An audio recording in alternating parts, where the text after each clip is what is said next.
Now, prosecutors are arguing this particular photograph, it's for the jury to decide, what does bushy eyebrows mean?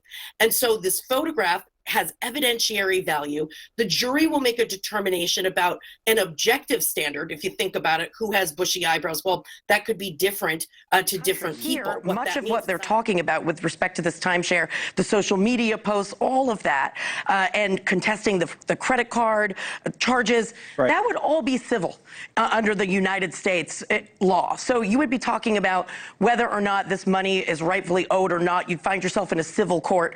But when you're in Mexico, they've couched it as a criminal investigation. The question is, did he lie on his visa application?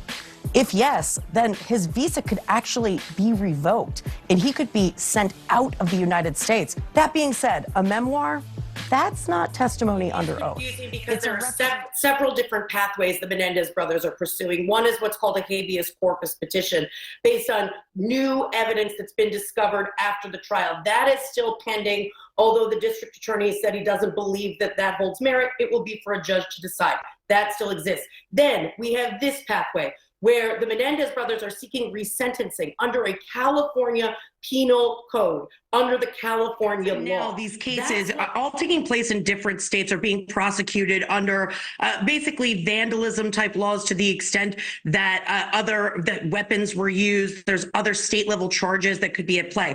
Now, what the president said is there's domestic terrorism, and he made a statement that it could be linked to an organization.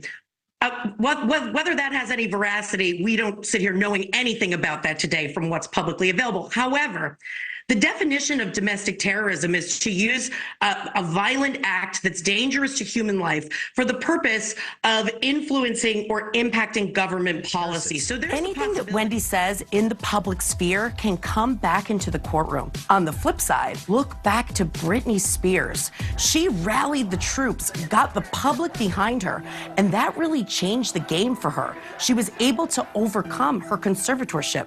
So Wendy may be taking a page from her playbook.